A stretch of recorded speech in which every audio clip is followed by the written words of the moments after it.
Friends, IGNOU के डीएनएचई programme से संबंधित हमारा ये वीडियो है। जुलाई सेशन 2022 से जितने भी इनरोल्ड स्टूडेंट्स हैं या प्रीवियस ईयर के भी जितने भी स्टूडेंट्स हैं जो डीएनएचई प्रोग्राम्स को अच्छे से अंडरस्टैंड करना चाहते हैं, उनके लिए वीडियो काफ़ी इम्पोर्टेंट है। हम ज़्यादा इसमें डिस्कस नहीं करेंगे कि इसके सिलेबस वगैरह, हम कंटिन्यू करते हैं काम की बातें, और जो आपको जो एक कंप्लीट आइडियाज़ देंगे जो अबाउट डीएनएचई के बारे में।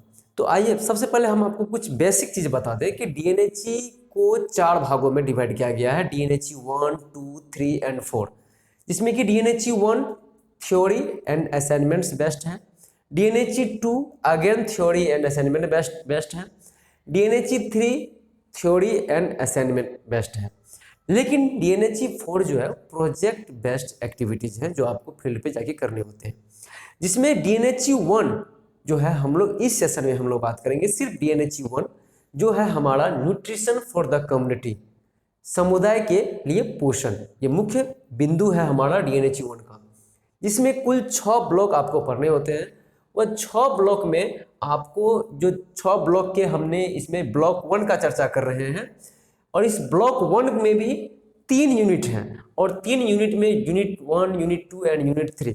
तो यूनिट 2 एंड यूनिट 3 के बारे में हम लोग नेक्स्ट क्लास में जानेंगे। यूनिट 1 का जो मुख्य उद्देश्य है, जो उसका जो इंट्रोडक्शन है, वो 3 चीज़ों पर ज़्यादा है, फूड, न्यूट्रिशन एंड हेल्थ।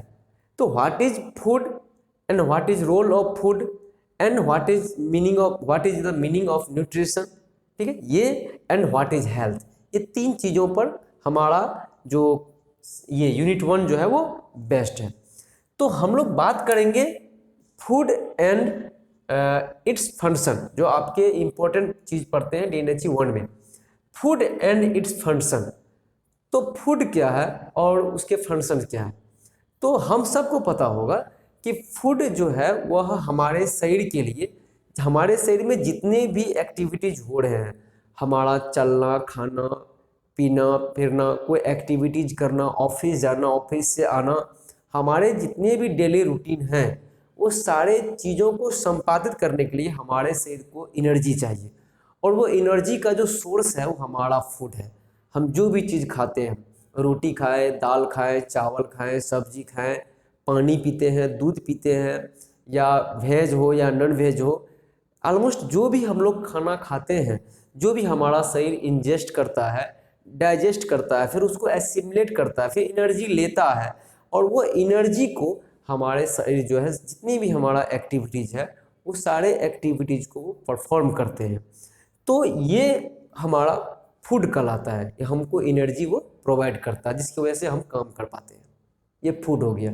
अब इसका फंक्शन क्या है, इसको थोड़ा सा हम ज़्यादा एक्सप्लेन करें अबाउट योर जो बेस्ट है डीएनएचई के सिलेबस में। वो कह रहा है, सिलेबस क्या कह रहा है कि आपके इस फंक्शन को डीएनएचई में 3 कैटेगरीज में बांटा गया है। नंबर 1 है फिजियोलॉजिकल फंक्शन, एंड दूसरा है सोशल फंक्शन, एंड तीसरा है साइकोलॉजिकल फंक्शन। अगर आप इग्नू के डीएनएचई प्रोग्राम के स्टूडेंट्स हैं तो आपके लिए वीडियो काफ़ी इंपॉर्टेंट हो सकता है। आप पहली बार आए हैं, चैनल को सब्सक्राइब करें, लाइक करें और कमेंट्स करें, ये वीडियो काफ़ी इंफॉर्मेटिव होने वाला है। तो हम बात करेंगे फूड के फंक्शंस के बारे में। तो इसके 3 फंक्शंस हैं, एक फिजियोलॉजिकल फंक्शन, और दूसरा है सोशल फंक्शन, एंड तीसरा है साइकोलॉजिकल फंक्शन। तो फिजियोलॉजिकल फंक्शन में हम लोग देखेंगे, फिजियोलॉजिकल फंक्शन क्या है कि जहाँ भी फिजियोलॉजी की बात आएगी, फिजियोलॉजी में हम लोग चूँकि diploma in nutrition and health education, ये एलाइड मेडिकल साइंस, हमको इसमें कहने में कोई गुरेज नहीं होगा। तो फिजियोलॉजी जहाँ भी बात आएगी तो वो study of function of the body कहलाती है। तो फिजियोलॉजिकल फंक्शन का मतलब ये हुआ कि हमारे बॉडी में जितने भी फंक्शन हो रहे हैं वो सारे फंक्शन जो है वह किसके द्वारा संपादित किए जा रहे हैं, भोजन के द्वारा। तो वो कौन कौन से फिजियोलॉजिकल फंक्शन हैं, तो सबसे पहला है हमारा एनर्जी गिविंग, कि हमारा जो बॉडी है वो एनर्जी कहाँ से ले रहा है भाई, कहाँ से, तो फूड से। तो एनर्जी गिविंग, आपको ये वर्ड मिलेगा जब डीएनएचई के बुक्स को आप ओपन करेंगे तो वहाँ पे ये शब्द मिलेगा, एनर्जी गिविंग।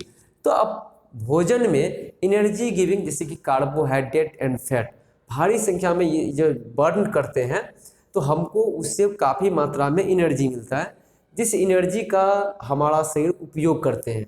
तो एनर्जी गिविंग वही हो गया, कार्बोहाइड्रेट है एंड फैट्स है। उसके बाद आता है बॉडी बिल्डिंग। तो बॉडी बिल्डिंग क्या है कि ग्रोथ एंड रिपेयर हमारा शरीर अनवरत जारी रखता है। हमारा डेली एक्टिविटीज होते हैं, कभी हम आसान काम करते हैं, कभी काफ़ी हार्ड काम करते हैं। तो आसान हो या हार्ड वर्क हो, जो भी हम तरह का वर्कआउट करते हैं उसमें बहुत सारे सेल्स हमारा डैमेज होते हैं, कुछ डाई हो जाते हैं, तो उनको रिप्लेस करते हैं एक नई कोशिकाओं से। और ये नई कोशिकाओं के ग्रोथ एंड रिपेयर में प्रोटीन की ज़रूरत होती है। तो ये प्रोटीन जो है हमारे लिए बॉडी बिल्डिंग्स की तरह काम करते हैं। तो प्रोटीन कहाँ से मिलेगा? हमको दाल से मिलेंगे, सोयाबीन से मिलेंगे, फिश से मिलेंगे, और जो कि हम लोग अपने भोजन में यानी डाइट में हम लोग शामिल करते हैं। तो वहाँ से जो प्रोटीन हम प्राप्त करते हैं तो उससे हमारा बॉडी जो है ये सेल्स के रिपेयर एंड ग्रोथ का काम करते हैं, जिससे कि हमारा शरीर हर छोटी मोटी मरम्मत के लिए तैयार रहता है और हम फिर से रिजुविनेट कर पाते हैं और हमारा एक्टिविटी जो है लगातार अपग्रेड होते चला जाता है। अब बात आएगी प्रोटेक्टिव एंड रेगुलेशन की, कि हमारा जो ये फूड है वो किस तरह से फिजियोलॉजिकल फंक्शन जो करता है, तो प्रोटेक्टिव एंड रेगुलेशन में किस तरह से ये इम्पोर्टेंट रोल प्ले करता है। तो प्रोटेक्टिव एंड रेगुलेशन, तो भोजन हमको विभिन्न प्रकार के infectious and non infectious disease से भी बचा के रखता है। हमारा बैलेंस्ड डाइट, हमारा बैलेंस्ड वर्कआउट, हमारा बैलेंस्ड मेंटल पीस जो है, ये सारे चीज़ जो हमको विभिन्न प्रकार की बीमारियों से बचा के रखता है। सपोज कि प्रोटेक्टिव की अगर हम बात करें कि किसी भी प्रकार के सर्दी, खांसी, जुकाम के लिए हमारे शरीर में जो है ये एंटीऑक्सीडेंट जो है, जो भी चीज़ें जो हमारे लिए इम्यून बूस्टर की तरह काम करते हैं, तो वो इम्यून बूस्टर को अगर हम लेते हैं भोजन में तो उससे क्या होगा कि प्रोटेक्शन, हमारा बॉडी विभिन्न प्रकार के डिजीज से हमारा क्या होगा, प्रोटेक्ट रहेगा। विटामिन सी इसके लिए ज़्यादा रोल प्ले करते हैं। विटामिन और भी अन्य प्रकार के विटामिन होंगे। उसके बाद जो है विटामिन के बाद प्रोटीन भी इसमें ज़्यादा इम्पोर्टेंट है। एंड कुछ खनिज लवणस भी जो है वो हमारे प्रोटेक्शन का काम करते हैं, हमारे बॉडी को बचाए रखते हैं, हमारे चारों तरफ जो है एक प्रोटेक्टिव लेयर बना के रखते हैं, एक बैलेंस्ड डाइट जो आपको विभिन्न प्रकार की बीमारियों से बचाने का काम करते हैं। एंड रेगुलेशन क्या है? हमारा शरीर पूरी तरह से हार्मोनल बेस्ड है।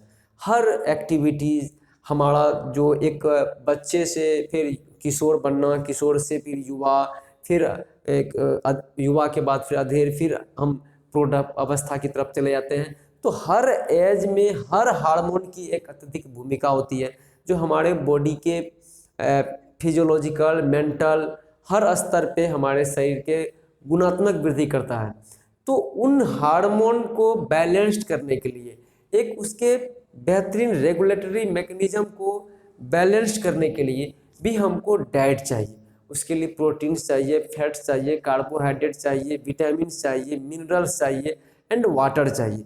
तो ये सारे जो रेगुलेशन है हमारे बॉडी में, कि जो भी चीज़ें हमारे शरीर में हो रही है एक उम्र, एक समय के हिसाब से रेगुलेट हो रहा है समय समय पर। तो ये सारे चीज़ों को संपादित करने के लिए हमारे शरीर में बैलेंस्ड डाइट चाहिए, बैलेंस्ड फूड चाहिए, और फूड का चूँकि ये फंक्शंस भी होते हैं।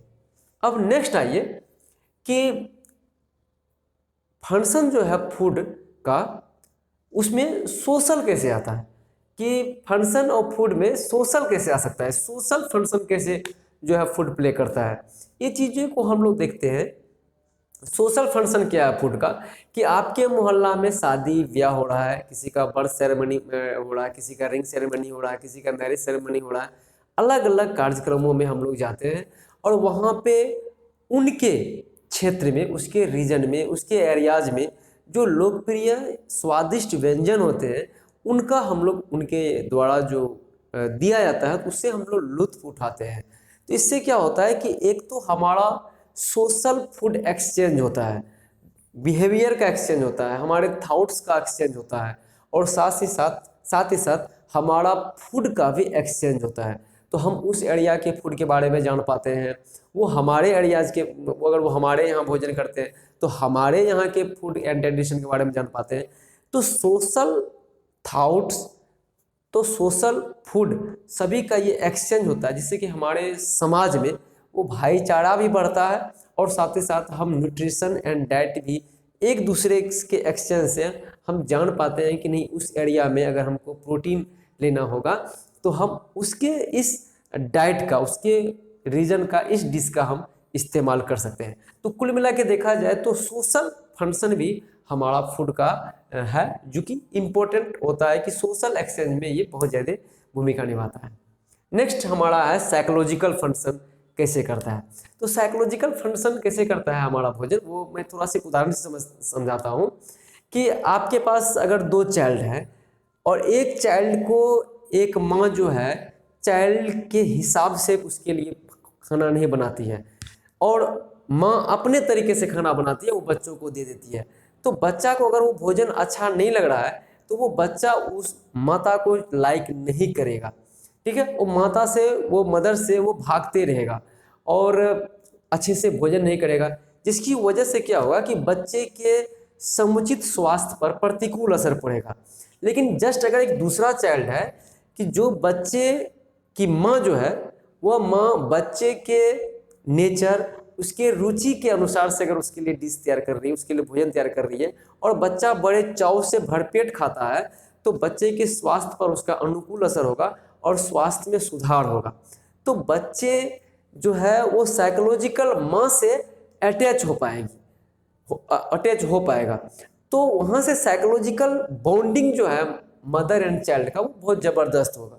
लेकिन अगर दूसरे चाइल्ड की हम बात करें कि जिससे कि बच्चा के शरीर पर प्रतिकूल असर हो रहा है, तो वहाँ पे साइकोलॉजिकल बॉन्डिंग जो है बच्चों का नहीं बन पाएगा।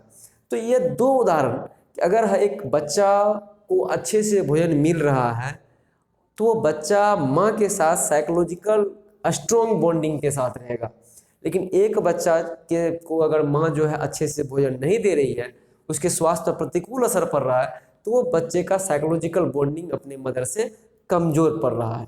ये चीज़ मदर चाइल्ड के साथ साथ हम अन रिलेशन पर भी हम इस चीज़ों को देख सकते हैं।